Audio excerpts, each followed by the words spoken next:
Yes. Thank you to everyone for coming today. Köszönöm mindannyiótoknak, hogy eljöttetek ma. It's actually my first time here. Igazából ez az első alkalom, hogy én itt vagyok. The Dhíra kutir has been open for a year, more than a year. Dhíra kutir. May last year, correct? Ugye tavaly májusában nyílt meg a hely. Yeah. But I haven't made it here, but it's wonderful to be here. Eddig nem jutottam így el ilyen formában ide, de nagyon jó, hogy itt vagyok most. Thank you for coming. It's wonderful weather out there. You could be doing so many things.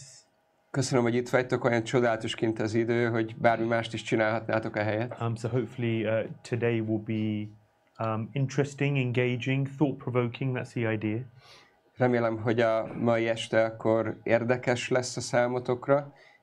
Úgy érzitek, hogy érdemes volt eljönni, és akkor megfelelő gondolatok születnek majd.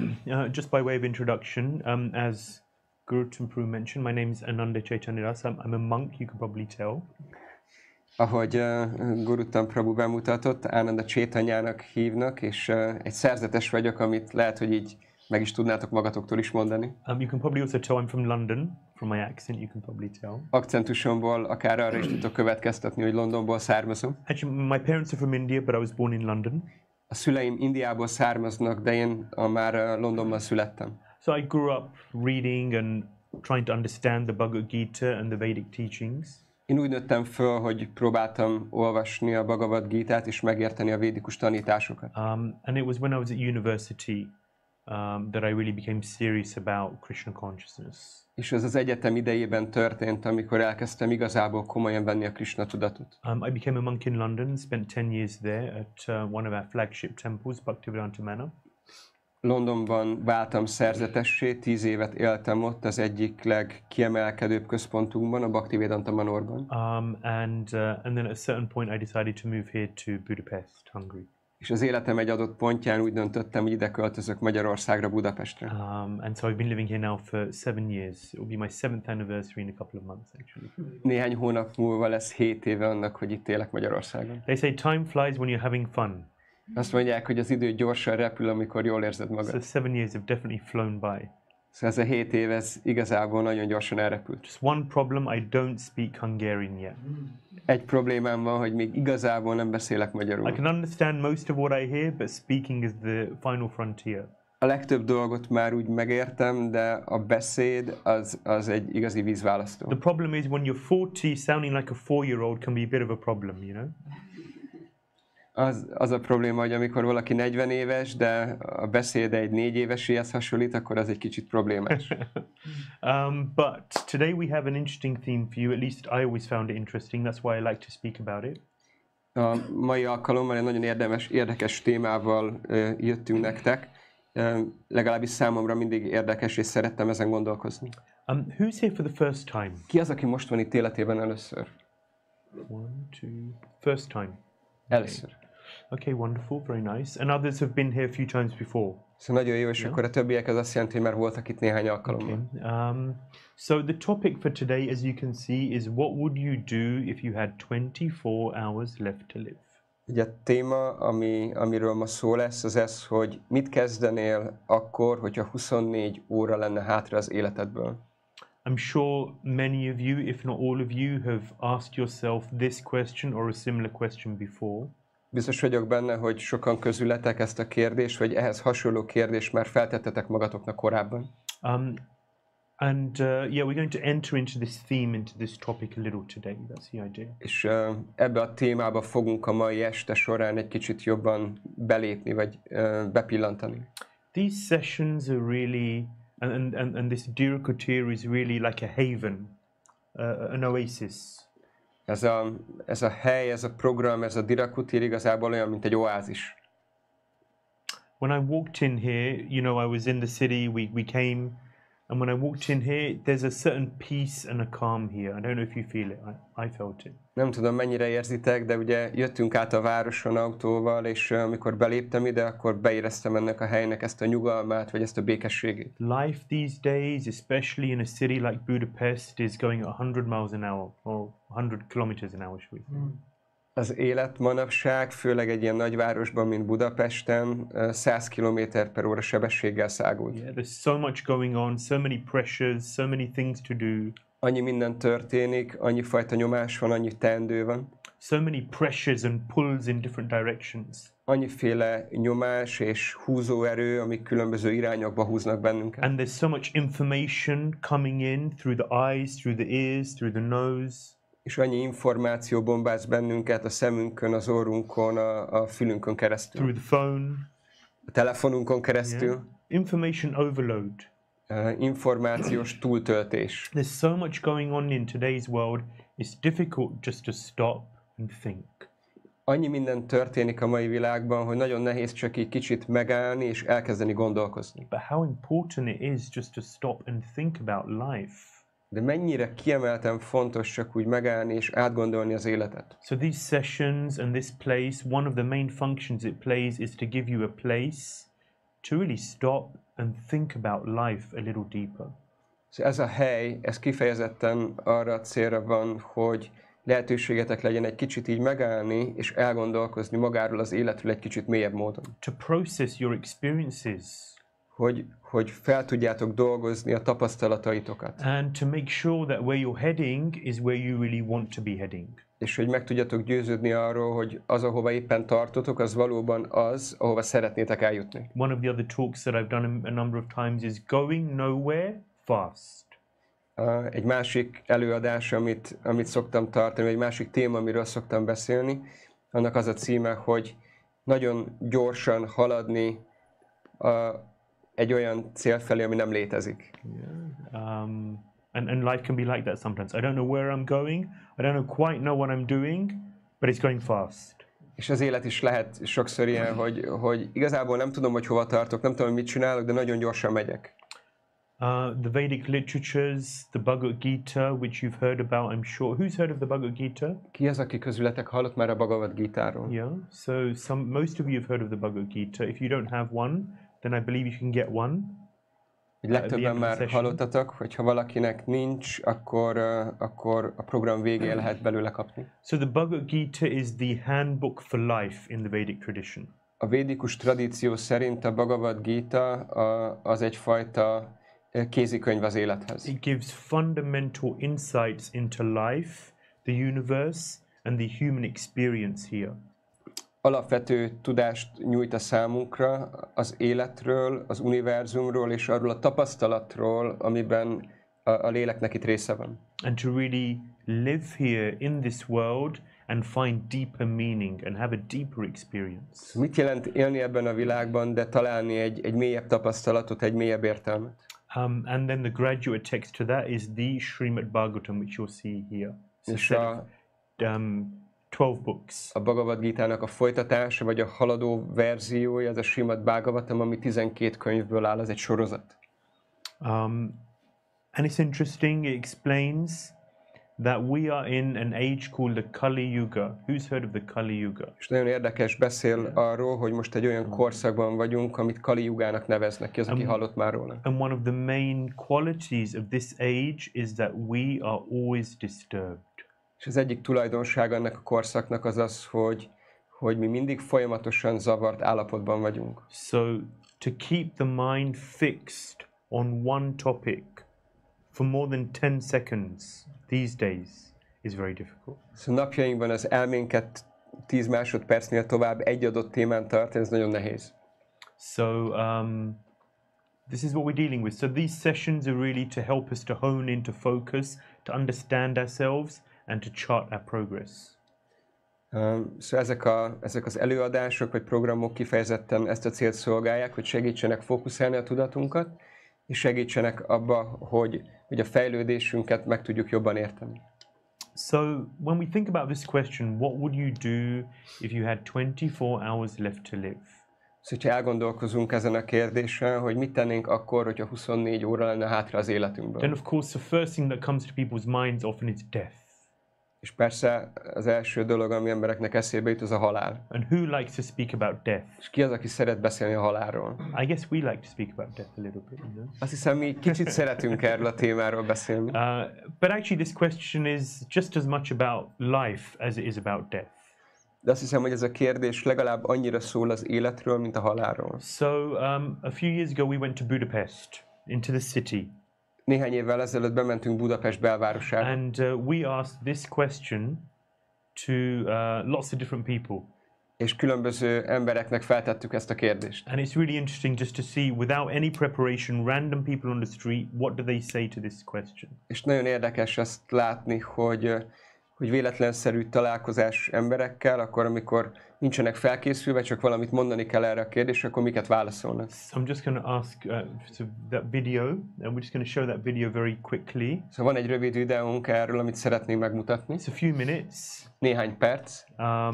But interesting answers. Nagyon érdekes válaszokat fogunk hallani. So this is one of our friends, Ashesha.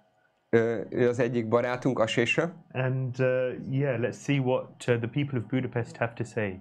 Nézzük meg, hogy Budapest embere mit válaszol erre a kérdésre.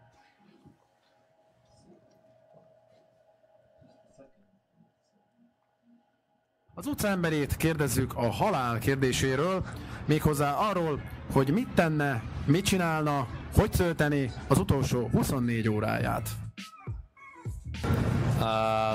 Írnék egy zenét. Azt tuti, hogy azt muszáj. Lehet, hogy elbúcsúznék így a szeretteimtől. Kielvezném az élet minden percét. Azt a 24 órát is. Azokkal lennék, akiket szeretek, és próbálnák mindent helyrehozni az alatt az egy nap alatt, amit elrontottam talán. Mindent kipróbálnék, amit eddig nem, is leugornék a legnagyobb helyről, amit eddig valaha láttam. Leugranék egy hídról, de hogy nem. Melyik hídról? Hát a Szabadsághídról. Szerintem sírnék egész nap, és igen, szóval, hogy más nagyon nem. Köszönjük szépen. Igazán nincs mit vissza. Nem tudom. Lehet, hogy elmennék rabolni egyet. Mert akármit. Egy régiségboltba bemennék, vagy nem tudom, egy bankba. Olyan dolgokat, amik illegálisak. Festenék végig, nem tudom, oda valahogy összehoznék egy ilyen eseményt, hogy odahívom a szeretteimet, és közben festeni is tudjak, és mindent belesűrítsek az útcsónakba. Valószínűleg rajzolnék, elmennék sétálni, innék egy nagyon finom kávét, nem csinálnék semmi extrát. El kéne költeni az összes pénzed, mi? Igen. Kedvenc kajánkat megennénk. Mert most már nincsen következménye, szóval tudja, hogy egész nem zabálnak. Igen, legalábbis én. Mik ezek a kedvenc kaják? Fú, Az minden. Édesség, nagyon sok édesség, de akkor utána ennénk rá sósat, és akkor utána még. és akkor megint lehet, és akkor így lehet sokat. Mennék kirándulni. És van valami különleges hely, ahova elmennél? Akivel elmennél? Igazából csak ugye a családommal. Bocsánatot kérnék mindenkitől. Mindenkinek egy óriású piszit adok, aztán persze a kutyámmal elmennék egy hatalmas erdőbe, hogy kifuthassa magát, hogy ő jól érezze magát, ez a legfontosabb. Vagy a szobámban énekelnék és ukuleléznék, meg ilyesmik, szóval amit szoktam. Így utoljára elutazni valami nagyon heroikus hely, nem tudom, Új-Zélandra mondjuk kimenni. Olyan dolgokat, amikhez nincs bátorságom, szóval mondjuk ilyen nagyon magas helyekre kimenni, ordibálni, és táncolni nyilvánosan, meg megölelni random embereket, szóval ilyen. Jézus azt mondja, hogy 24 órám van, akkor azt is megmondaná, hogy mit csináljak. Őt keresném, az ő akaratát. Hát valószínűleg szeretteimmel tölteném, barátaimmal, családommal. Elmennénk a természetbe, nem tudom, társasoznánk például. Hát ilyen kütyümentes dolgokat legfőképp. Vennék 2 doboz cigit, engednék vizet a kádba, benyomnám a kedvenc Puzsér műsoraimat és hallgatnám. És ennyi. Semmi más. És itt mindenki veszélyben van, mert az anyagi világ minden lépésében veszély fenyeget. Még megmentett az úr is. Okay. That was interesting. It's been a long time since I've seen that video. It's quite funny. Régen láttam utoljára ezt a videót. Érdekes élmény volt. So lots of different answers. Nagyon sokfajta választ adtak. I'm sure some of you will have had similar answers. Biztos vagyok benne, hogy közületek lenne, aki hasonló választ ad erre a kérdésre? Be with family, be with friends, go on a walk, eat food, sleep a lot, you know. Barátokkal lenni, családdal lenni, sokat enni, elmenni sétálni, aludni. It really makes us think, okay, what are the most important things in my life? De ez igazából arra késztet bennünket, hogy átgondoljuk, hogy mik az életünkben a legfontosabb dolgok.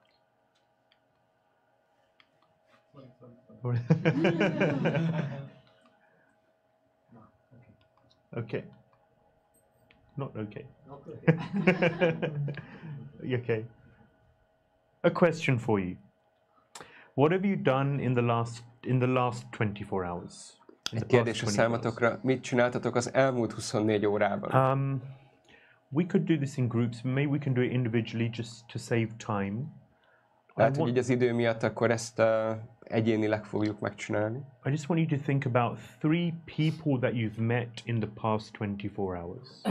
Csak szeretném, hogy gondoljatok bele abba, hogy 3 ember, akivel az elmúlt 24 órán belül találkoztatok. 3 activities you've done in the past 24 hours. 3 cselekedet vagy tevékenység, amit csináltatok az elmúlt 24 órában. And 3 emotions you've experienced. És 3 érzés, amit megtapasztaltatok az elmúlt 24 órában. So 3 people. 3 ember, 3 személy. 3 activities. 3 cselekedet, tevékenység. And 3 emotions. És 3 érzelem.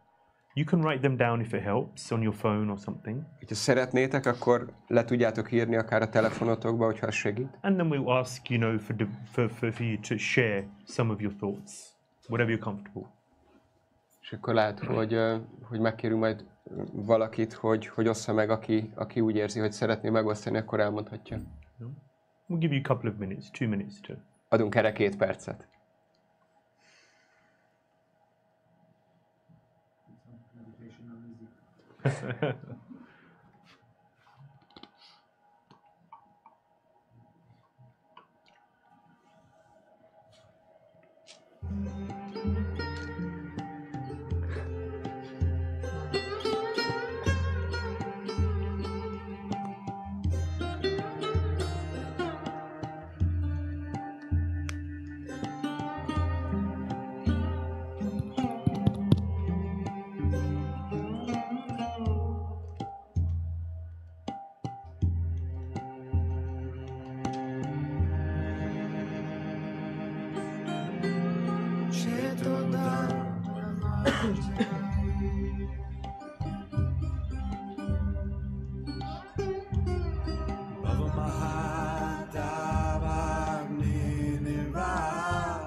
Shreya Kairava Chandrika Vitarana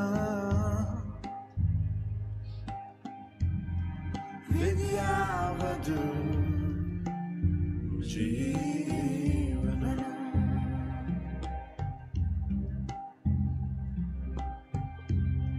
Anandam Mudivadana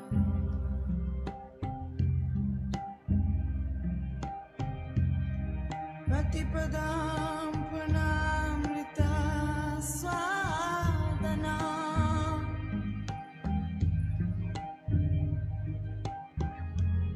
Sarvatma Snapana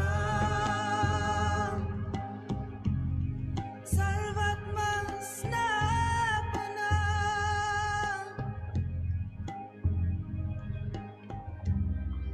Param Vijayate Shri Krishna Sankirtana. Okay. Seems like most of you have kind of finished. Úgy tűnik, hogy a legtöbben akkor végeztetek. Anyone like to share? Valaki szeretné megosztani? You don't have to be too personal, you know, whatever you feel comfortable about sharing. Amit úgy kényelmesen éreztek. Any strong experiences? Van-e valakinek valami nagyon erős tapasztalása, vagy benyomása, amit meg akar osztani? Yes? Annyi mondjam, vagy hogy miket értem a feladat. Hát azokat írtam fel, akik így a legfontosabbak nekem is találkoztam velük. Anyukám, testvérem, Úr Krishna Prabhu, és így próbáltam a tevékenységből is azt, ami legfontosabb. Az egyik az, hogy japáztam, a másik, hogy énekeltem, és tanultam. Most így a vizsgai időszakban elég aktuális. És az érzelmekből meg volt öröm, így a szeretetet éreztem, így magamban. És nem tudom, hogy az érzelemnek számít, ezzel gondolkoztam, hogy ilyen reményteljes hangulatban voltam. Hogy az érzelme. Hopeful, yeah. Én ezeket írtam. Yeah, nice. Thank you for sharing. I guess. Köszönöm szépen. Many of you are working people. You will have worked. Hogyha valaki dolgozik, akkor valószínűleg az elmúlt 24 órában dolgozott is. Some of you are students. You will have studied.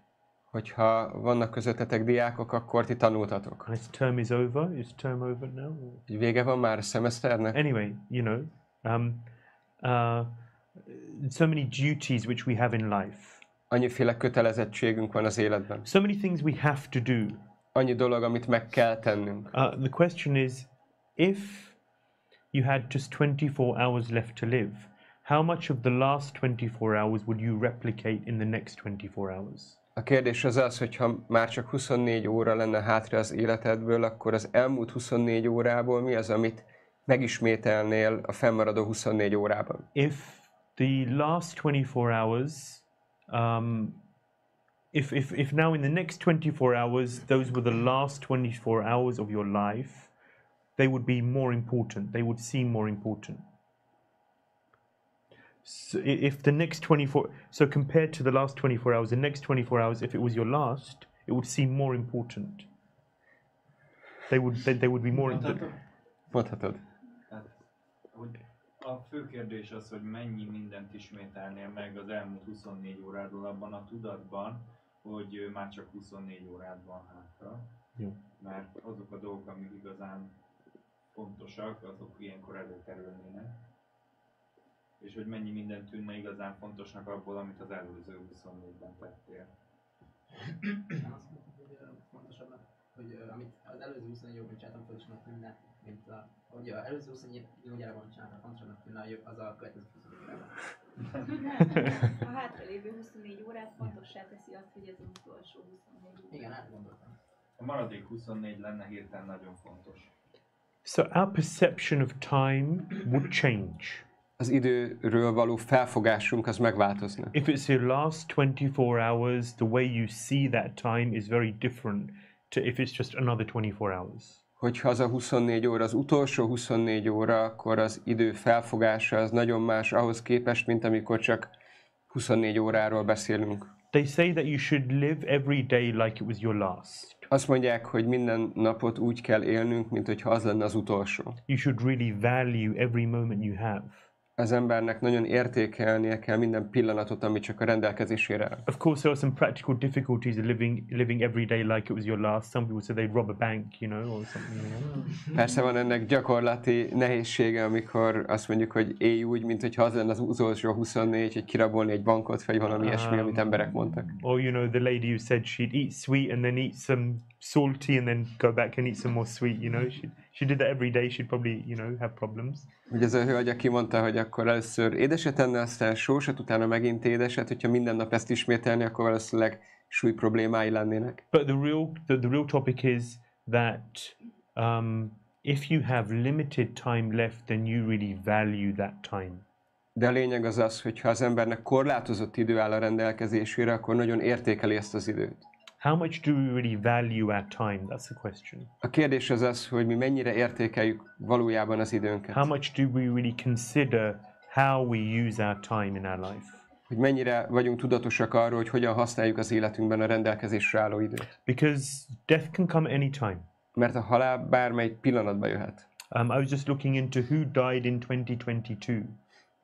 Megnéztem egy kicsit a neten, hogy ki az, aki meghalt 2022-ben. Oh, that's the next slide. But you know, if you think about sort of there's my parents' generation, and everyone knew what they were doing when JFK was assassinated. Ez persze a szüleim idejében volt, de ugye John F. Kennedy-t akkor meggyilkolták. I think it was 1963. Azt hiszem 1963-ban történt. And then everyone in a certain generation knew when MJ, Michael Jackson, when he died, when it was announced, everyone knew what they were doing. Aztán volt egy generáció, aki megtudott arról, amikor Michael Jackson meghalt, akkor amikor ezt úgy bejelentették, arról mindenki tudatos volt. I'm from the UK, of course, and I saw there was a page online, and it was talking about what were you doing when the Queen died. És persze Angliából származom, és akkor volt egy ilyen weboldal, ami azt a kérdést tette fel, hogy mit csináltál pont akkor, amikor a királynő meghalt. So these are all of the people who died in 2022. Ezek azok az emberek, akik 2022-ben meghaltak. I mean, not all of the people, of course, just famous people. Persze nem az összes ember, hanem csak híres emberek. So you will recognize some of them. That's the Queen of England. Ugye itt van Anglia királynője. That was September the 8th, 2022. 2022. szeptember 8-án. This is Pelé. Ott van Pelé. Anyone who's into football, he died last year. Aki ismeri őt fociról, akkor ő múlt évben halt meg. Next to him is, recognize him? Gorbachev. That's it, Mikhail Gorbachev. Ott van Gorbachev. You recognize him? It's Coolio, I think, right? Ott van Coolio. Yeah. I don't know much about him, but I know he's famous. Nem tudok róla sokat, csak annyit, hogy híres. This is a Scottish actor, his name is Robbie Coltrane, he was in Harry Potter. Ugye Harry Potterben játszott, ő egy skót színész. Anyway, and a bunch of other people. És persze egy csomó másik ember. Yeah, so these are some of the people that Shane Warne, famous cricketer. Ott volt egy nagyon híres kriketjátékos. Australian cricketer. Ausztrál. I used to watch cricket when I was young. Amikor fiatal voltam, akkor a kriketet előszeretettel néztem. Anyway, lots of famous people died last year. A lényeg, hogy nagyon sok híres ember halt meg a múlt évben. How many of them knew that they were going to die? Közülük hányan tudták azt, hogy meg fognak halni? Who knew that they were going to die? Vagy ki tudta, hogy ők meg fognak halni? No one knows. Senki sem tudja. No one knows when anyone is going to die. Senki sem tudja, hogy ki mikor fog meghalni. Death can come at any time. A halál bármelyik pillanatban beköszönthet. Death is unexpected, but guaranteed. A halál az váratlan, de garantált. Some people are trying to fight it, of course. Persze vannak, akik próbálnak küzdeni ellene. I was reading this article about a man who wants to reverse the aging process. Olvastam egy cikket egy szeméről, aki szeretné megfordítani az öregedésnek a folyamatát. He's a billionaire. Ő egy milliárdos. And and that's not foreign, it's dollars.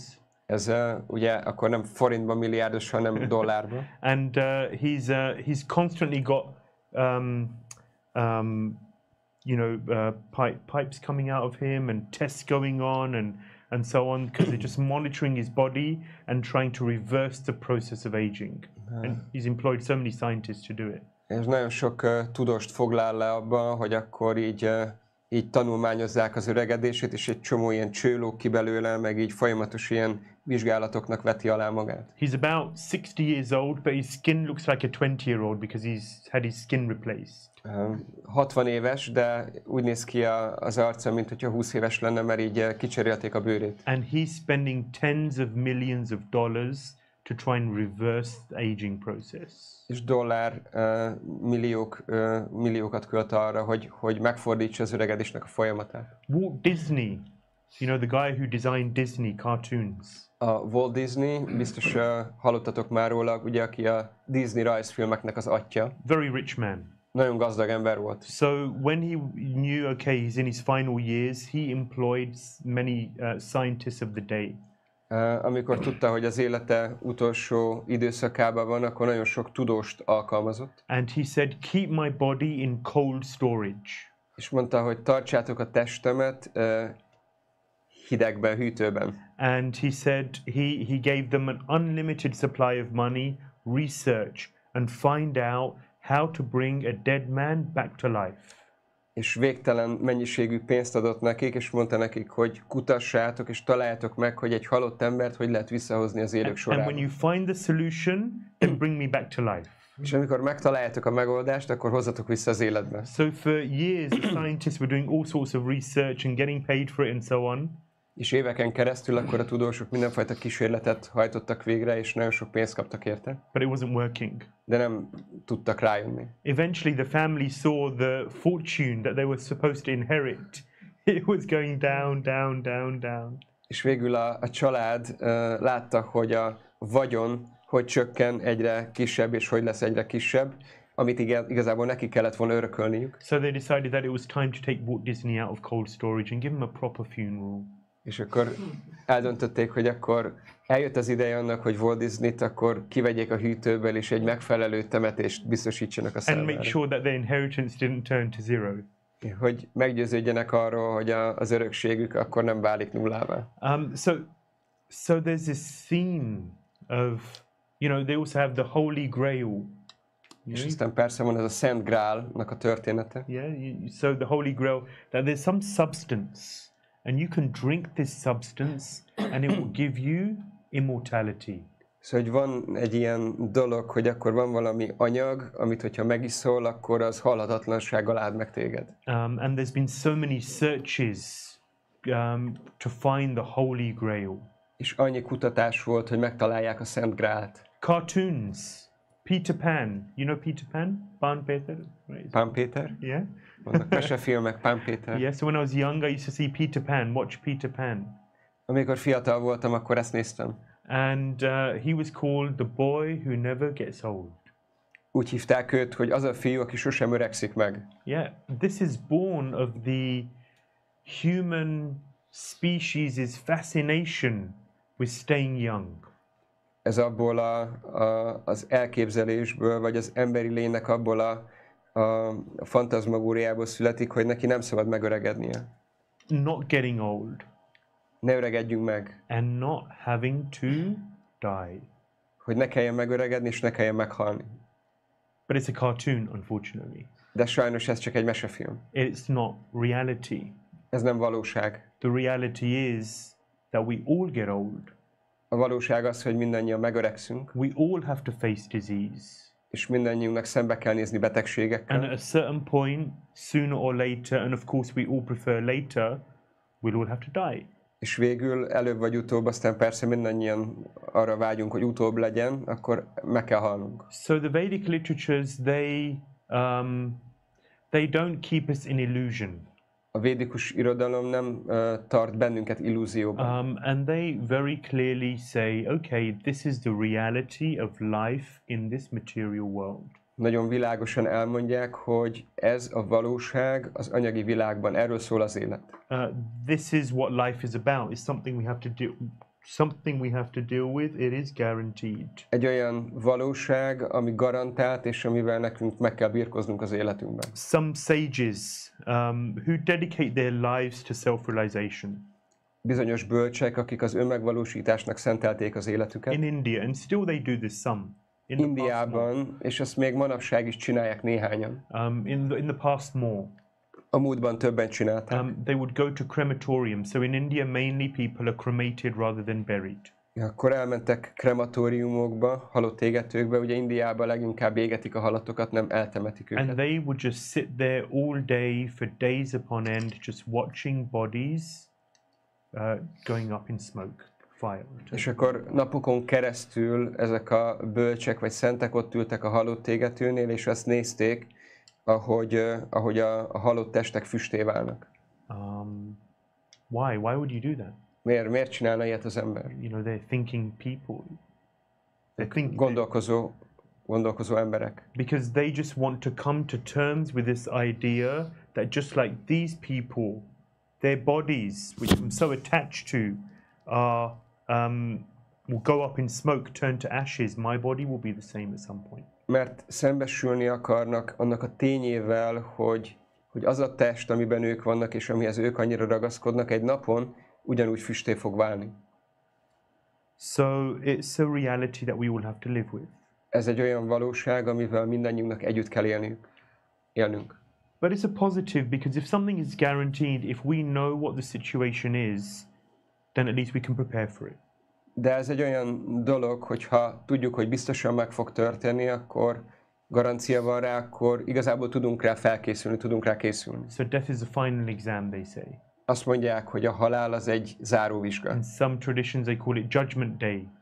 Vannak olyan tradíciók, akik a végítélet napjának mondják.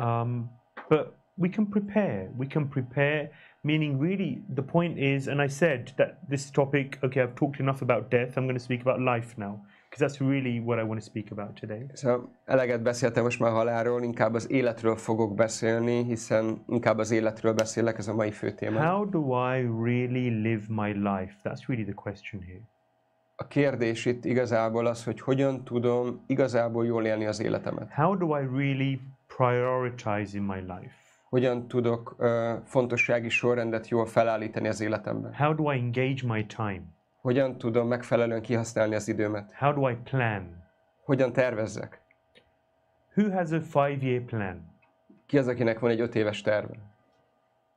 Yeah, some. Van, akinek igen. 10-year plan? 10 éves terve? 1 year plan? 1 éves terve? 1 week plan? 1 hetes terve? Yeah. So the Harvard Business School, they did an interesting study. They did 20-year study. A Harvard üzleti egyetem akkor készített egy nagyon érdekes tanulmányt, egy felmérést, ez egy 20 éven keresztül zajló kísérlet volt. And they asked they had quite a large cross section of people. Elég nagy tömegű embert vizsgáltak. And they asked them who regularly sets goals in their life. Megkérdezték őket, hogy ki az, aki rendszeresen tűz ki célokat az életében. And they found that of their sample group, 3% of the people regularly set goals. És az volt a kutatási eredményük, hogy az általuk vizsgált csoportnak a 3%-a volt az, aki rendszeresen tűzött ki maga elé célokat. So 97% didn't set goals. 97% az embereknek nem tűzött ki célokat. 10 years later, fast forward. Ha előre megyünk 10 évet, the 3% who were setting goals, az a 3%, akik célokat tűztek ki, they earned more than the 97% combined. Ők többet kerestek, mint hogyha összerakjuk azt a 97%-nyi embert. Of course, that's one measure of success. Persze ez csak a sikernek egyfajta mérése. But it's indicative of how important planning and setting goals in our life really is. De ez jelzi azt a számunkra, hogy mennyire fontos az életünkben, hogy célokat tűzünk ki. Princeton University did another study. A Princeton Egyetem készített egy másik kutatást. Really about priorities in our life. Arról, hogy milyen fontosságúak a dolgok az életünkben. So the question was, which is the most important topic or theme in your life? Azt a kérdést tették föl, hogy melyik a legfontosabb téma az életében az embereknek. They gave 3 options. 3 választási lehetőség volt. Number 1, career path. Az egyes az a karrierút. Number 2, what is the purpose of my life? A második lehetőség az az, hogy mi az életnek a célja. Number 3, what do I want my partner to be like? A harmadik pedig, hogy milyen partner szeretnék, milyennek szeretném látni a partnerem. So these are 3 options that everyone was given in the survey. Ebben a kutatásban ezt a 3 lehetőséget kapta meg mindenki. I'm sure all of you will have clear priorities. Biztos vagyok benne, hogy mindannyiótoknak nagyon tiszták a prioritásai. And the results of the survey were very clear. És a kutatásnak az eredménye is nagyon világos volt. Most people said that the purpose of life is the most important priority.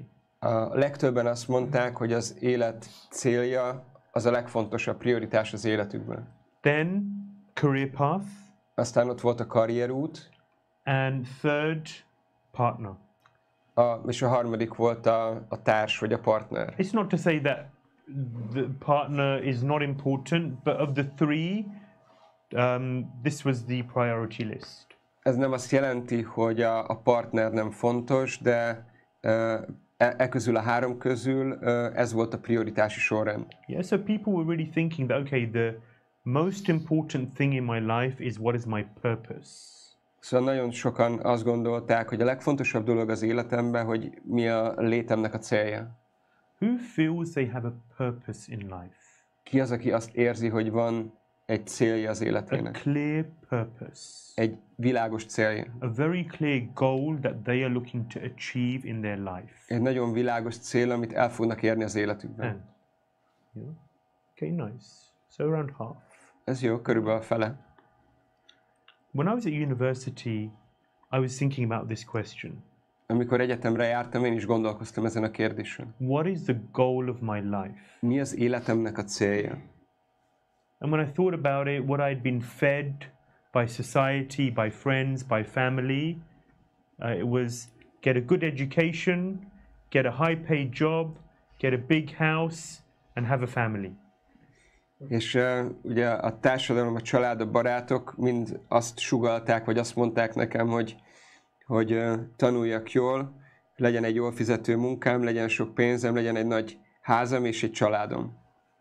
So that was the goal of life. Ez volt az életnek a célja. And the idea was, underlying all of that, was that this will make you happy. És minden mögött az az elképzelés húzódott, hogy mindez majd boldoggá tesz. And I think most people, you know, I mean, would you argue against that? Okay, if you have a high-paid job, you have a big house, a nice car and a good partner, then you'll be happy.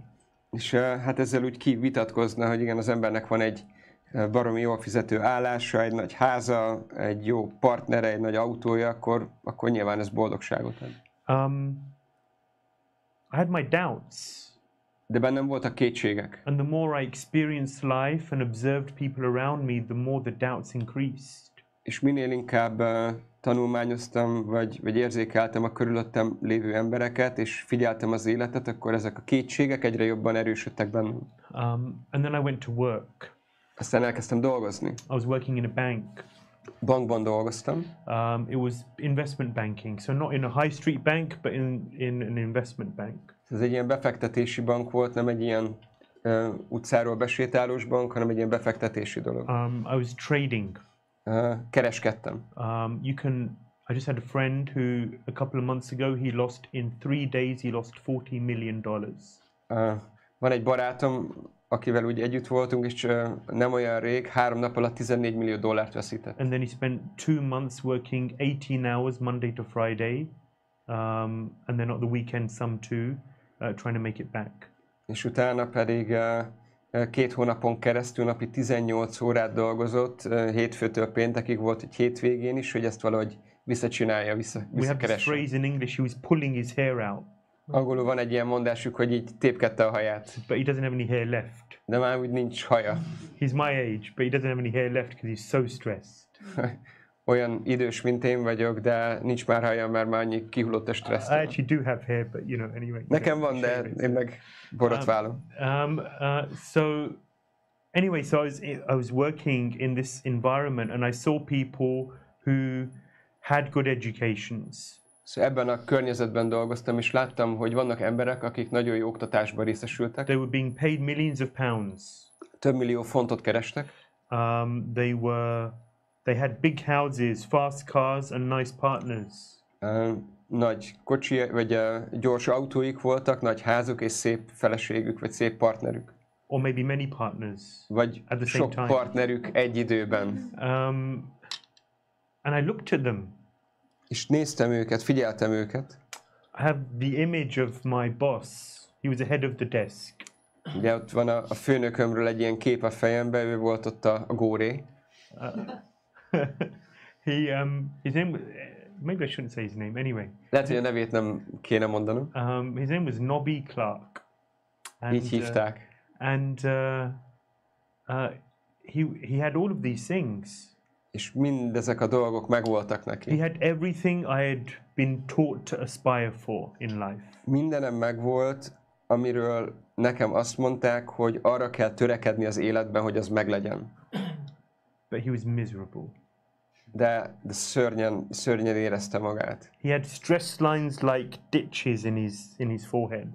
olyan stresszvonalak voltak a homlokán, mint ilyen árkok lettek volna. He had lots of health problems, regularly going to the doctors. Nagyon sok egészségügyi problémája volt, rendszeresen járt az orvoshoz. His family lived in the country 3 hours away, so he would come in early on a Monday morning, live in the city Monday to Friday, and Friday afternoon would go to see the family for the weekend. Akkor nem a városban lakott a családja, hanem vidéken 3 órányira, és akkor hétfőn kora reggel bejött a városba, ott töltött az egész hetét, és akkor péntek délután ment vissza. His wife didn't have to work, but she could definitely spend on the credit card. A feleségének nem kellett dolgoznia, de akkor így csak költötte a pénzt a kreditkártyáról. He had 3 sports cars and a big family car and this and that, you know. Volt 3 sportautója, volt nagy családi autója, volt neki ez, volt neki az, amaz. He had 3 children, they were all going to private school, £20,000 a year. Volt 3 gyereke, akik mind magániskolába jártak, éves szinten 20,000 fontért. He was having an affair with one of the ladies on the desk. Az egyik munkatársával volt egy ilyen afférje, az egyik hölgyel. And he wasn't a happy man. Szóval nem volt egy boldog fickó. And that wasn't just an isolated story, it was something that I was just seeing with most of the people there. És ez nem egy ilyen elkülönített történet volt, hanem azt láttam, hogy akik ott vannak, nagyjából mindenkivel ez történik. So it really made me think about life. Szóval ez nagyon komolyan elgondolkoztatott az életről. And it made me really think about the purpose of my life. És nagyon mélyen elgondolkoztatott az életem céljáról. What is really important? Mi az, ami igazából fontos? And the Vedic literature say ultimately there is one thing which is the most important thing. És a védikus irodalom azt mondja, hogy végső soron egy dolog van, ami a legfontosabb. Can anyone think what that is?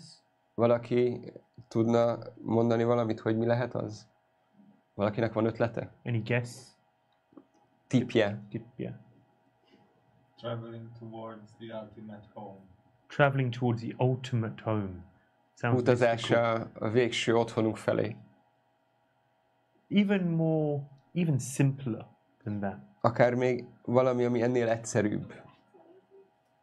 To get knowledge. To get knowledge, very good. Igen, nagyon jó. Even more basic than that maybe. Ami még ennél is alapvetőbb. To love God. Well, it's deep people in the room. Nagyon komoly személyek vannak itt a teremben. To be happy. Boldogok legyünk. The very fundamental nature of the living entity is to be happy. Nagyon alapvető igénye az élőlénynek az, hogy boldog legyen. We're all looking to be happy at the end of the day. Mindannyian azt keressük, hogy hogyan tudunk boldogok lenni végső soron. The question is, how do I become happy? De kérdés az, hogy leszek boldog. And that's what I just kept asking myself. How can I really be happy in this world? És ezt kérdezgettem magamtól, hogy tudok igazából boldog lenni ebben a világban. Because I look around and I've tried various things in my life. I was 18 at the time. 18. Én különböző dolgokat kipróbáltam az életemben, akkor 18 éves voltam. And then when I started working, I was 21.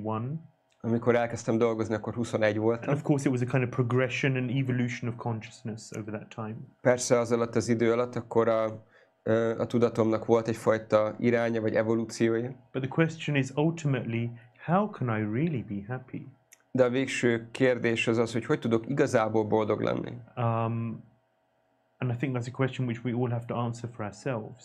És azt hiszem, ez egy olyan kérdés, amelyet magunknak feltéve mindannyiunknak meg kell adnunk a választ magunknak. I'm going to come back to this question and just finish off this Princeton survey. Vissza fogok térni erre a kérdésre, csak ezt a Princeton egyetemi tanulmányt ezt szeretném befejezni. So people said the most important thing in my life is to find purpose. Igen, emberek azt mondták, hogy az életem legfontosabb célja megtalálni a létezésnek a célját. If I don't know purpose, if I don't know the purpose of my life, then how can I make decisions day to day, make choices? Hogyha nem tudom, mi az élet célja, akkor hogy tudok nap mint nap döntéseket hozni? So people understand purpose is important. Career number 2, partner number 3. Szóval emberek akkor értették, hogy fontos az élet célja, aztán a karrier és akkor a partner. So if this is the priority order, the next question they asked is, which do you spend most time on? Szóval, hogyha ez a fontossági sorrend, akkor a következő kérdés, amit feltettek, hogy melyikkel mennyi időt töltesz? Yeah, so it would make sense that if something is most important, then you'd spend the most time on it. Ennek úgy van értelme, hogy ha valami a legfontosabb, akkor az ember azzal tölti a legtöbb időt. But people were honest. They spent most time on their careers. De emberek őszinték voltak, azt mondták, hogy a legtöbb időt a karrierjükkel töltik. Second, on the partner. A második legtöbb, vagy másodszorban a legtöbb időt a partnerükkel töltik. And the most important thing they spent the least amount of time on. És a legfontosabb dologgal a legkevesebb időt töltik. So theoretically it's the most important thing, but practically it doesn't show in the life.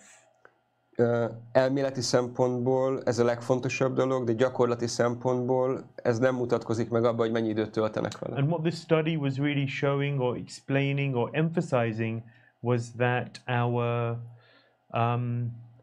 our lifestyle should reflect our priorities. Then there is harmony in our life.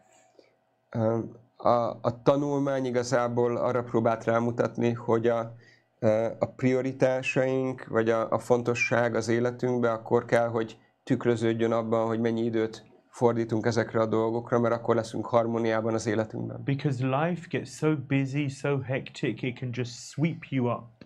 Az élet nagyon hektikussá tud válni, vagy nagyon be tud sűrűsödni, és ez csak így elsöpri az embert. And to really consider the deepest of questions in life, that can often go missing. És az, hogy az ember valóban át tudja gondolni az élet legfontosabb kérdéseit, sokszor ez csak egyáltalán meg se történik. So we have to work out what our priorities are. Nagyon fontos dolgoznunk azon, hogy mik a prioritásaink. So once Brian Dyson, he was a CEO of Coca-Cola many years ago. Brian Dyson, aki a Coca-Colának volt egy vezérigazgatója sok-sok évvel ezelőtt. He walked into an assembly of his employees. It was an annual general meeting or something. Besétált az alkalmazottainak egy ilyen gyűlésére, volt nekik egy ilyen éves nagy gyűlésük, vagy valami hasonló rendezvény. And he gave a speech which surprised everyone actually. És olyan beszédet tartott, ami mindenkit meghökkentett. You know, he's a CEO, he's going to tell people to work harder. That's what you'd assume. Az ember azt feltételezné, hogy vezérigazgatóként akkor egy olyan üzenetet mond az embereknek, hogy dolgozzanak keményebben. He said, imagine life is like juggling 5 balls. Azt mondta, hogy az élet olyan, mint amikor 5 tányérral egyensúlyozunk. These 5 balls are work. Mondta, hogy ez az 5 tányér, ez a munka. Or balls, juggling balls. Zsonglőrködik. Yeah, sorry. Also, I guess, but he said balls. Okay, akkor labdákkal így zsonglőrködik, 5 labdával. So the first ball is work. Az első labda az a munka. Second ball is family. Második az a család. Third ball is health. A harmadik az egészség. Fourth ball is friends. Negyedik az a barátok. And the fifth ball is your spirituality, your connection with something higher. Az ötödik pedig a spiritualitás, vagy valamilyen magasabb dologgal való kapcsolódás.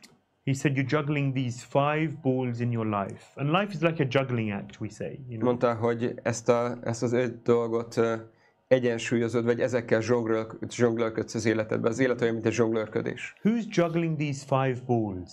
Ki az, aki dobálja ezt az 5 labdát? Work, family, health, friends, yeah? And then spirituality. It's not easy. Aki ezt csinálja, tudja, hogy ez nem könnyű, ezt az 5 labdát zsonglőrködni. He said, work is a rubber ball. Azt mondta, hogy a munka az egy ilyen gumilabda. He said the other 4, they're glass balls. Don't drop them. Mondta, hogy a másik 4 labda az üvegből van, azokat nem szabad elejteni. If you drop your health, it won't come back. You'll never be the same. Hogyha elejted az egészségedet, az nem jön vissza, nem lesz ugyanaz. Yeah, it's a glass ball, you drop it, big problem. Üvegből van az a labda, hogyha elejted, komoly probléma. Yeah, same thing with friends, same thing with family, and the same thing with spirituality. Ugyanez a helyzet a barátokkal, a családdal és a spiritualitással, a lelkiséggel. He said work is like a rubber ball, you drop it, it'll bounce back, no problem. Mondta, hogy a munka olyan, mint egy gumilabda, elejted, visszapattan, nincs probléma. He said take care of yourselves in all aspects of your life. Mondta, hogy gondoskodjatok magatokról az élet minden területén. And people like shocked, like what a speech, you know? This is coming from the CEO, you know? És akkor az emberek itt meg voltak döbbenve, hogy a vezérigazgató egy ilyen beszéddel készült. So we have to balance all of these things in our lives, that's for sure. Ezeket a dolgokat egyensúlyban kell tartanunk az életünkben. We have 24 hours in a day. És egy napban 24 óra áll a rendelkezésünkre. Or, if every day I told you that I'm going to deposit 86,400 forints into your bank account, what would you say?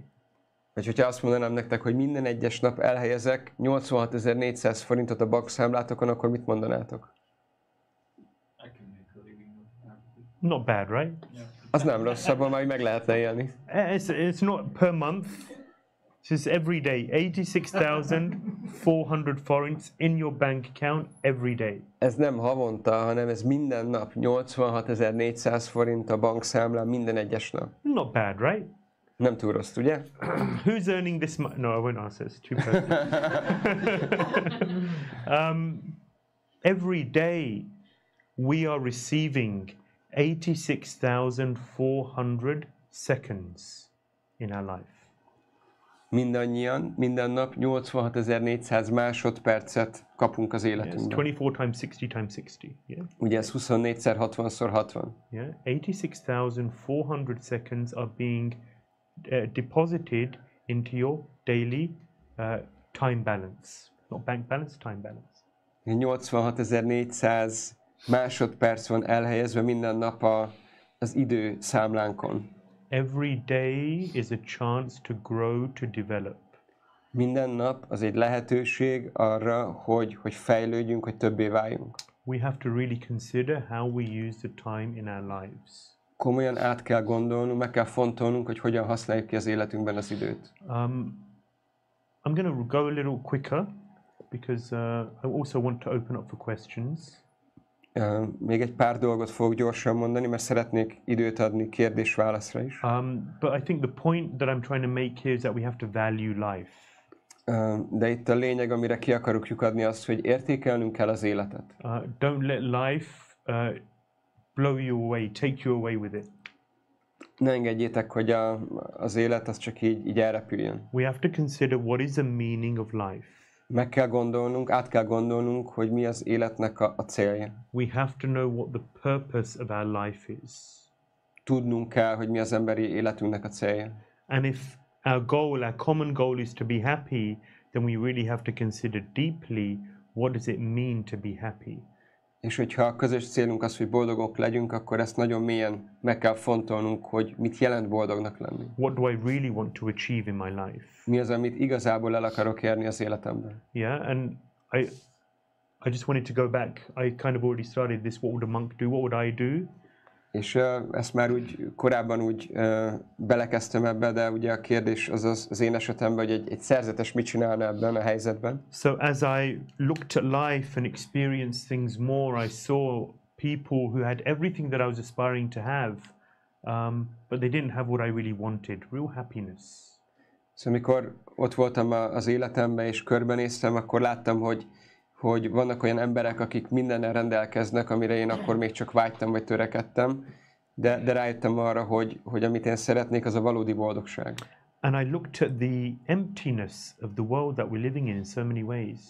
És felfigyeltem arra, hogy milyen üres a világ, hogy egyszerűen csak üres azoktól a dolgoktól, amire igazából úgy szeretnénk. We live in a world with more degrees but less sense. Egy olyan világban élünk, ahol embereknek egyre több diplomájuk van, de egyre kevesebb tudatossága. There's more experts but less solutions. Egyre több a szakértő, de egyre kevesebb a megoldás. There's more medicines but less health. Egyre több a gyógyszer, de egyre kisebb az egészség. We've multiplied our possessions but reduced our values. Hogy megtöbbszöröztük a tulajdonainkat, de az értékeink pedig nagyságrendekkel csökkentek. We've learned to make a living, but we don't know how to make a life. Megtanultunk keresni, vagy pénzt csinálni az életben, de nem tudunk, hogy kell élni. The world is smaller and smaller. You can pick up the phone and contact a friend on the other side of the world, just like that. A világ egyre kisebbé válik abban az értelemben, hogy az ember csak felemeli a telefonját, és a világ másik végén egy barátját így csettintésre föl tud hívni. But people are further and further apart. De az emberek egyre jobban eltávolodnak egymástól. I was in the city a few days ago. Néhány napja bent voltam a belvárosban. And I just went into a restaurant to use the facilities to go to the bathroom. És akkor bementem egy étterembe, hogy használjam a mosdót. And it was in a tourist area in Váci. És ez a Vácin volt egy ilyen turista területen. And I saw there was a family. They were obviously from abroad, and they were sitting on a table of 6. És akkor ott bent az étteremben volt egy 6 fős család, akik nyilvánvalóan külföldiek voltak. You know, you could see there was the mother and the father and 4 children. Szóval lehetett látni, hogy akkor ott van az apa, az anya, 4 gyerek. And of course they come to Budapest for a family holiday to be together. És persze akkor jöttek Budapestre, hogy egy ilyen családi vakáción részt vegyenek együtt. And I see all 6 of them. They're sitting around the table, and what are they doing? És mind a 6-ukat mit láttam, hogy mit csináltak a mit csináltak az asztalnál. Their heads down, glued to their phones. Így lefelé volt a fejük, és a szemük pedig hozzá volt ragasztva a telefonjukhoz. We're able to communicate with so much ease, but people, relationships, the depth, people are further and further apart. Szóval egyre könnyebben tudunk kommunikálni, de a kapcsolatok és emberek egyre jobban eltávolodnak egymástól. We've added years to life. People are living longer, but not life to years. What's a quality of life? Hogy így meghosszabbítottuk évekkel az életet, de azoknak az éveknek nem adtunk életet, szóval hogy nincs értelme azoknak az éveknek. So when I saw these trends in the world that we're living in, and this is, you know, almost 20 years ago, things are only getting more like this, I see. És akkor, amikor láttam ezeket a folyamatokat, vagy trendeket a világban, és ez még olyan 20 évvel korábban volt, szóval most manapság csak egyre jobban ebbe az irányba halad a világ. I really thought that there has to be something more to life.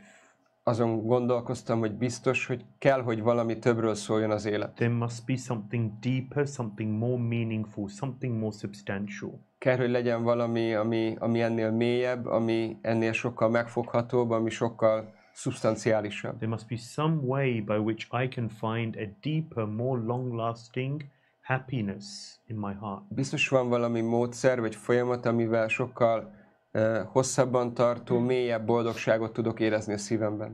And at the back you see Srila Prabhupada, who's the founder of the Krishna Consciousness Movement. Ott hátul láthatjátok Srila Prabhupádnak a képét, aki a Krishna tudatos mozgalomnak az alapítója. And in 1965 he traveled to the West. He began in America. 1965-ben akkor nyugaton kezdett, és akkor utazott Amerikába. So he's the spiritual master of my spiritual master. Ő a lelki tanítómestere az én lelki tanítómesteremnek. And he said that he wanted to make accessible the Vedic wisdom to the people of the world. Azt mondta, hogy szeretné, hogyha a védikus bölcsesség elérhetővé válna a világ emberei számára. And allow people to have access to this most ancient body of literatures.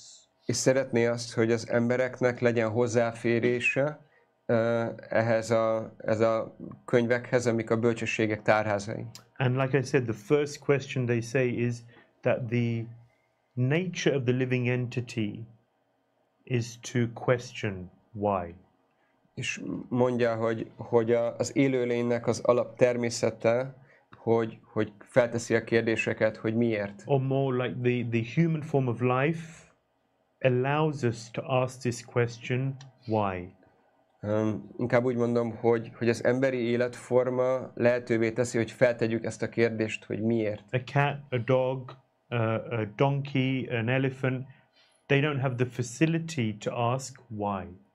Egy macska, egy kutya, egy szamár, egy elefánt, nekik nincs az a képességük, hogy feltegyék ezt a kérdést. They can't ask the deeper questions of life. Nem tudják feltenni az életnek a mélyebb kérdéseit. But we have this gift of knowledge, of intelligence, to be able to really question life in a deeper way. de nekünk ott van ez az ajándék, az életnek ez az ajándéka, hogy fel tudjuk tenni az élet legfontosabb kérdéseit. So we can't let life sweep us away. We have to stop. We have to take time to really consider things on a deeper level. Szóval nem szabad hagynunk, hogy az élet csak így kifolyjon a kezünk közül, vagy így elsöpörjön bennünket, hanem el kell róla mélyen gondolkoznunk. And to really think, how can I really find happiness? És azt kell átgondolnunk, hogy tudom igazából megtalálni a boldogságot. And when I was looking at life and the world, I thought there must be someone who's created all of this. És amikor körbenéztem a világban, akkor azon kezdtem el gondolkozni, hogy biztos volt valaki, vagy kell, hogy legyen valaki, aki ezt az egészet teremtette. You know, if you look at the water cycle, for example, sun takes water, makes clouds, then the clouds go along, they rain. Nature is such a perfect, everything works in such a wonderful way. Hogyha például megnézzük a víznek a körforgását, ugye a nap az kiszívja a vizet, akkor felhő lesz belőle, a felhő leesik, szóval hogy a természetben minden olyan csodálatosan rendszerbe foglaltan működik. If you look at how the body works, hogyha megnézzük, hogy a test hogyan működik. So complex. Annyira összetett. The way the eyes can see. A szem, hogy képes látni. The way food is digested and used as nutrients around the body. Hogy az étel hogy van megemésztve és hogy kerül felhasználásra, hogy lesz belőle energia az egész szervezet számára. It's all so complex. Ez annyira bonyolult, annyira összetett. So amazing. Annyira lenyűgöző. Talk to someone who has health problems and then you'll see how much value all of these things have. We take it for granted often. Hogy talk to someone who has health problems when things aren't working properly. We often take these things for granted. Hogy beszélj valakivel, akinek vannak egészségügyi problémái, ezek nagyon bonyolult dolgok. Mi az egészséget azt csak úgy készpénznek vesszük. There must be someone who's created all of this. That's the point. Ezen gondolkoztam, hogy biztos, hogy kellett valakinek lennie, aki ezt az egészet teremtette. A God, a creator. Egy teremtőnek, Istennek. And so Krishna consciousness is really providing us an opportunity, an unlimited insight into that person. És a Krishna tudat akkor megadja a lehetőséget, végtelen lehetőséget nyújt arra, hogy megértsük és megismerjük ezt a személyt. And Krishna consciousness is a mission to share that knowledge, that wisdom, which is the most ancient wisdom on the planet, with the people of the world. És a Krishna tudat az igazából egy mozgalom, ami azt a célt szolgálja, hogy ezt a bölcsességet, a védikus tudást eljutassa a világon minden emberhez. And considering the topic of today, we have limited time. We really have to make intelligent choices as to how we utilize our time. És a mai témánál maradva, ugye korlátozott idő áll a rendelkezésünkre, szóval nagyon megfontolt, bölcs döntéseket kell hoznunk, hogy ezt az időnket, ezt mire használjuk. And the Vedic literatures are reminding us that we have to use some of our time in learning, understanding and developing a relationship with that supreme person. És a védikus irodalom emlékeztet bennünket arra, hogy az életünk idejének egy részét arra kell használnunk, hogy fejlődjünk, és ezt a kapcsolatot ezzel a legfelsőbb személlyel, ezt újraépítsük. I'm going to stop and see if there's any questions. Itt most megállok, és megkérdezem, hogy van-e valami kérdésetek? You can ask anything. Bármit kérdezhettek. You can challenge as well, it's not a problem. Lehetnek kihívóak a kérdések, egyáltalán nem probléma. We're open to challenges. Nyitott vagyok a kihívó kérdésekre. In the sense that one thing I really appreciated, I remember being, you know, when I was 18, I went to the university Krishna Consciousness Society. Emlékszem, amikor én 18 éves voltam, akkor elmentem egyetemre, ott volt ilyen Krishna tudatos klub. Yeah, and it was and there was a speaker, and every week I would think about challenging questions for the speaker. És volt ott egy személy, aki tartotta a programokat, és minden héten készültem kihívó kérdésekkel. And I thought, this question he'll never be able to answer. És azt gondoltam, hogy na, erre a kérdésre soha nem fog tudni válaszolni. There cannot be a clear, logical answer to this question. Erre a kérdésre nem létezik világos és logikus válasz. He thinks he's so clever, but I'm going to outdo him today. Azt gondolja, nagyon, nagyon intelligens, vagy nagyon okos, de ma túljárok az eszén. But every week he got me. De minden héten akkor legyőzött. So our philosophy is all based around questions and answers. Igazából az egész filozófiánk az kérdések és válaszok köré épül. The Bhagavad Gita is a 700 verse, 45-minute conversation, which is based on questions and answers. A Bhagavad Gita egy 700 versből álló, 45 percig tartó beszélgetés, amiben kérdések és válaszok hangzanak el. I mentioned the Srímad-Bhágavatam. It is 18,000 verses and full of questions and answers. Említettem a Srímad-Bhágavatamot, ami 18,000 versből áll, de az is csak kérdések és válaszok. So that's one thing that I really appreciated, that there was an opportunity and a real openness to have dialogue, exchange and understand deeper. És ezt én úgy nagyon értékeltem, hogy van tere így a beszélgetésnek, a dialógusnak, hogy lehet kérdéseket feltenni a jobb megértés érdekében. So given that, so most ezt, hogy mondtam, I can see there's questions in people's minds, they're just a little shy. Látom azt, hogy vannak olyan személyek itt a közönségben, akiknek van kérdésük, csak egy kicsit félősek.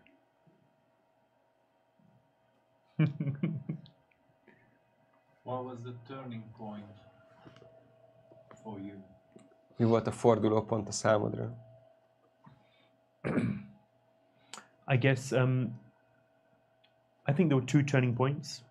Nekem olyan két fordulópontom volt. The first turning point was when I was at university, when I decided that whatever I do, spirituality and specifically Krishna consciousness will remain a central theme in my life. Amikor még egyetemre jártam, akkor meghoztam ezt a döntést, hogy bármit is csináljak majd az életemben, akkor a Krishna tudat és a lelkiélet az az életem középpontjában fog mindig is maradni. I was chanting this mantra. Gyakoroltam ezt a mantrát. Yeah, so this mantra that we see up here, Hare Krishna, Krishna Krishna, Hare Hare, Hare Rama, Rama Rama, Hare Hare. So this mantra I was chanting on these beads. Ezeken a gyöngyökön mondtam minden szemnél ezt a mantrát.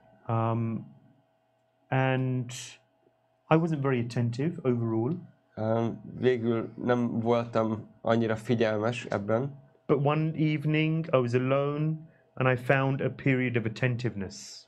De volt egy este, amikor így magamban voltam, és akkor elkaptam egy ilyen nagyon jó időszakot, amikor tudtam jól figyelni. Up and then it was meditation for me was just hard work.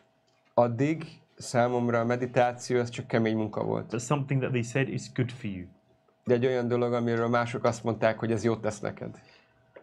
But that evening I was chanting and it stopped being hard work. És akkor aznap este, akkor japáztam, mantra meditációt csináltam, és akkor már nem kemény munka volt. And I guess the experience that I had made me realize and experience that there is something special about this process. És akkor valahogy megtapasztaltam, hogy ennek a folyamatnak van egy különlegessége. And the philosophy just made a lot of sense. És a filozófia meg nagyon összeállt, nagyon logikus volt. When I looked at the human experience, general as well as my own, and I read the Bhagavad Gita, I thought, wow, this is spot on.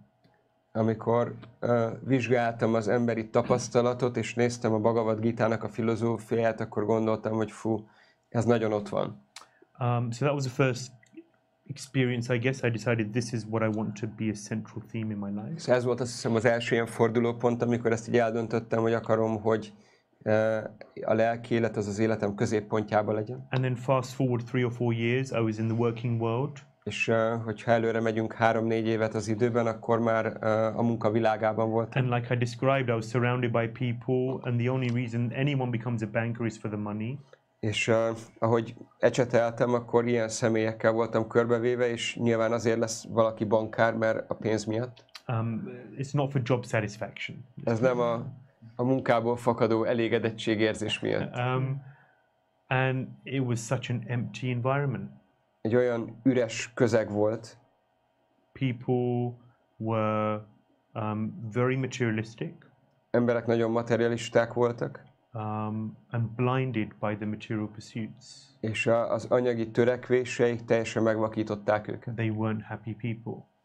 Nem voltak boldog emberek. And of course by that time I was a serious serious practitioner of spirituality, of Krishna consciousness. És akkor tájt már egy komoly gyakorlója voltam a Krishna tudatnak.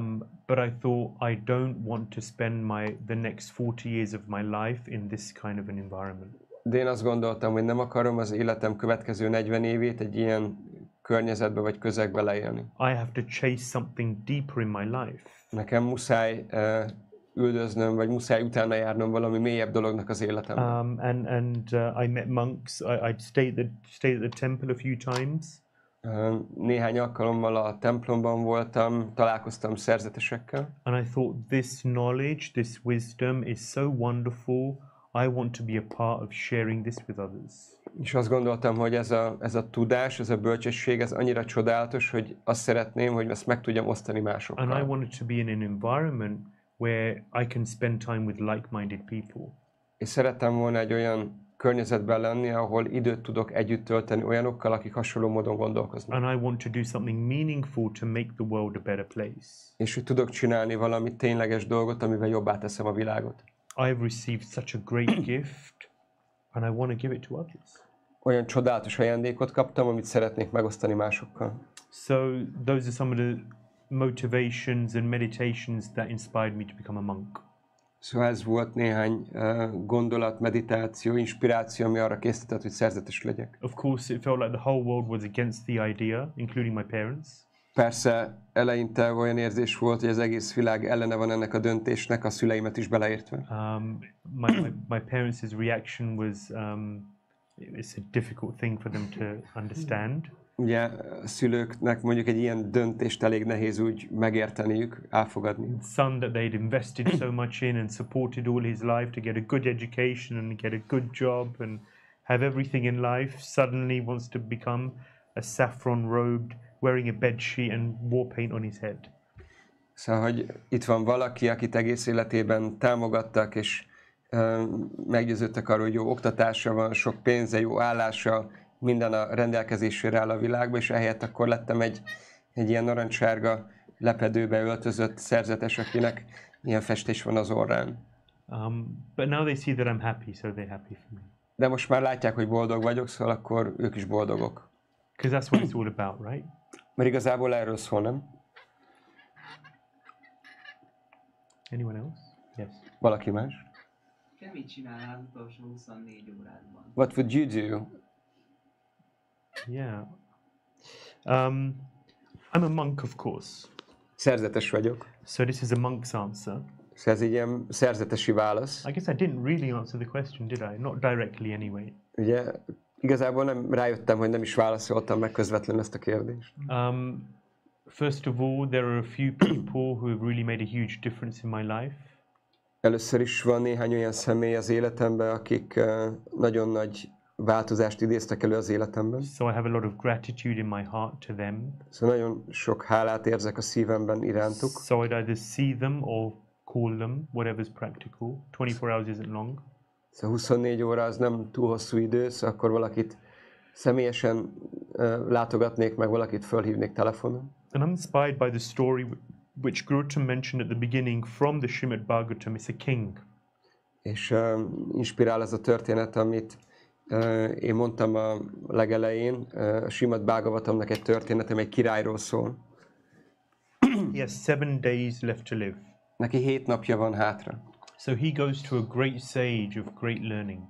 Ő elmegy egy nagy bölcshöz. And he asks the sage, what is the duty of a man who's about to die? És azt a kérdést teszi föl, hogy mi a kötelessége annak a személynek, aki a halálra készül. And then they have a conversation of all conversations. És egy olyan párbeszéd zajlik közöttük, ami minden párbeszédeknek a párbeszéde. Which talks about life, the universe and everything. Ami a fényről, az univerzumról, mindenről beszél. But fundamentally it talks about God. De végső soron alapvetően Istenről szól. So I would try and spend those last hours in that kind of consciousness. Szóval az utolsó óráit az életemnek abban a tudatban próbálnám eltölteni. In order to achieve what is a goal of my life. Annak érdekében, hogy elérjem azt, ami az én életemnek a célja. which was mentioned to love God. Amiről itt volt is szó, hogy szeretni Istent. So Krishna consciousness is a process, is a scientific process by which one can learn how to love God. A Krishna tudat az egy tudományos folyamat, ami segít abban, hogy az ember megtanulja szeretni Istent. How can you love God when you don't know anything about God? Hogyan tudnád szeretni Istent, hogyha azt se tudod, hogy kicsoda? So the Vedic literatures provide unlimited insight into the name, form, qualities, abode and associates of God. A védikus irodalom végtelen mennyiségű információt, bepillantást ad abba, hogy ki Istennek a személye, mi az ő formája, kik a barátai, mi a lakhelye, szóval mindenről. So much detail. Nagyon sok részlet van. It's very interesting. Nagyon érdekes. And very instructive. És nagyon megfontolandó tanácsokat tartalmaz. And I've spent the past 15-20 years studying these things. És az életem elmúlt 20 évét ezeknek a tanulmányozásával töltöttem. And there's so much more to study. És még annyi tanulni való áll előttem. Is that okay?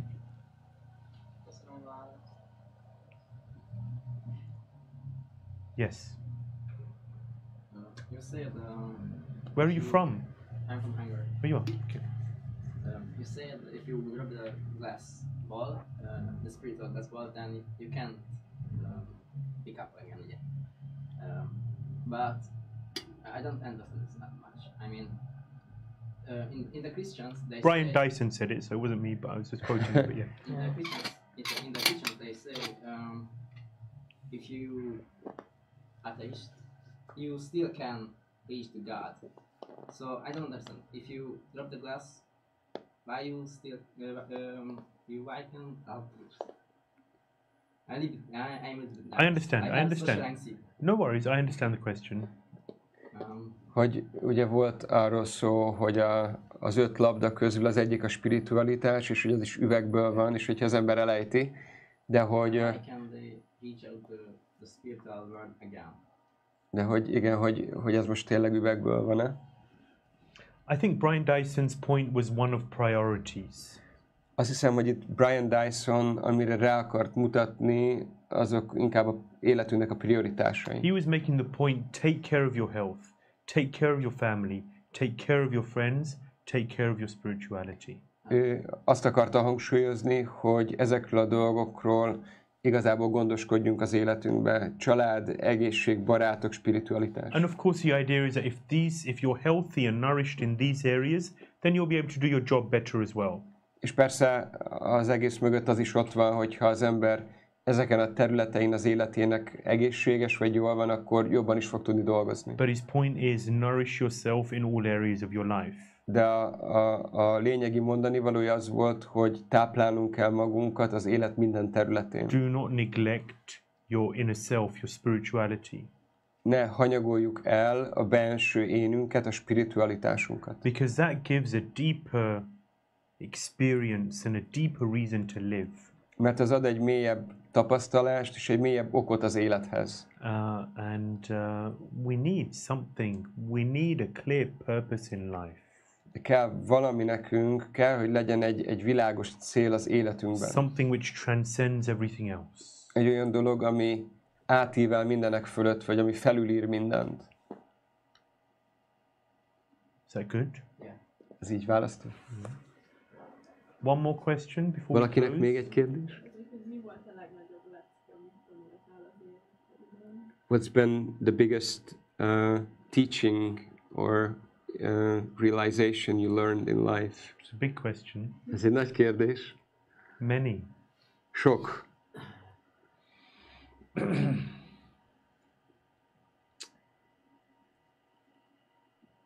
What can I say? Ultimately, God is a person. Mit is mondhatnék? Végső soron Isten egy személy. And that there is a process by which one can and anyone can partake in this process. És van egy olyan folyamat, amiben bárki és igazából mindenki részt tud venni, be tud kapcsolódni. And experience God in their lives in a very real and substantial way.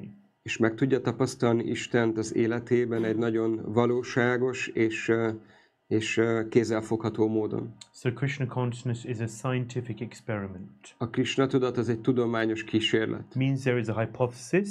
Ami azt jelenti, hogy van egy feltételezés. There is experimentation. Ott van a kísérlet maga. And then there is the result stage. You know, if you do scientific experiments at school, hypothesis, experimentation, results. Ez ugyanolyan, mint amikor az iskolában akkor van ez a tudományos folyamat, hogy van egy feltevés, annak van egy kísérlete, és akkor abból van egy eredmény. The hypothesis is that you practice this process. Give it 6 months.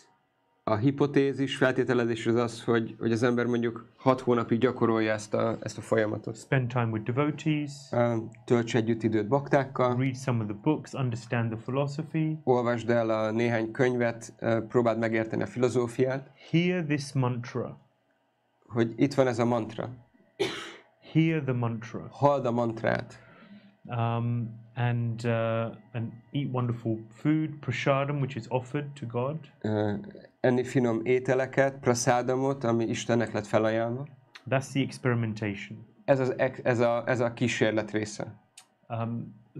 The hypothesis is if you do this, then you will experience, just like I was saying, I was at university and I experienced something special that was undeniable. Ugye a feltételezés, vagy a hipotézis az igazából az, hogyha ezeket a dolgokat csinálod, akkor olyan dolgot fogsz tapasztalni, magasabb rendű, és ami letagadhatatlan. So Krishna says in the Bhagavad Gita, pratyaksha vagammam dharmyam. This is perceivable directly by the senses. Krishna azt mondja Bhagavad Gitában, hogy ez egy olyan dolog, amit közvetlenül lehet tapasztalni az érzékekkel. So that's the hypothesis, then you carry out the experiment. Ez a hipotézis, és akkor elvégzed a kísérletet. And then you see, does it work? És megnézed, hogy működött-e. And the reason I'm still doing this, and I'm open to changing, I'm open to a challenge. És azért csinálom még most is, mert működik, de nyitott vagyok a kihívásokra, vagy a változásra. It's because it works. De nekem működik. You can understand God. Az ember meg tudja érteni Istent. You can experience God. Meg tudja tapasztalni Istent. This is a scientific process. Ez egy tudományos folyamat. And that I found to be an amazing concept when I first heard it. És amikor először hallottam erről, akkor gondoltam, hogy ez lenyűgöző. But it was just a concept. De akkor még csak egy ilyen elképzelés volt. Just like for most of you, it's probably a concept. Ahogy többeteknek biztos ez csak egy elképzelés. But it can become an experience. De ez tud válni egy megtapasztalássá. And we invite everyone to engage with this concept and make it an experience. És szeretettel várunk mindenkit, aki ezt az elképzelést, koncepciót vagy hipotézist akkor szeretné megtapasztalni. And there's nothing in the universe which comes close to this. És az univerzumban semmi sincs, ami ezt az élményt meg tudná közelíteni. Is that okay? Ez így jó volt? I thank everyone for coming tonight. Köszönöm mindannyiótoknak, hogy eljöttetek ma este. I hope it's given some food for thought. Remélem, hogy akkor van min gondolkoznatok. And I encourage you to keep coming. És arra bíztatlak benneteket, hogy gyertek rendszeresen. And give this experiment a try. És hogy ennek a kísérletnek akkor adjatok egy lehetőséget, próbáljátok ki. Hare Krishna. Hare Krishna. Nagyon szépen köszönjük. Köszönjük szépen, hogy itt voltatok.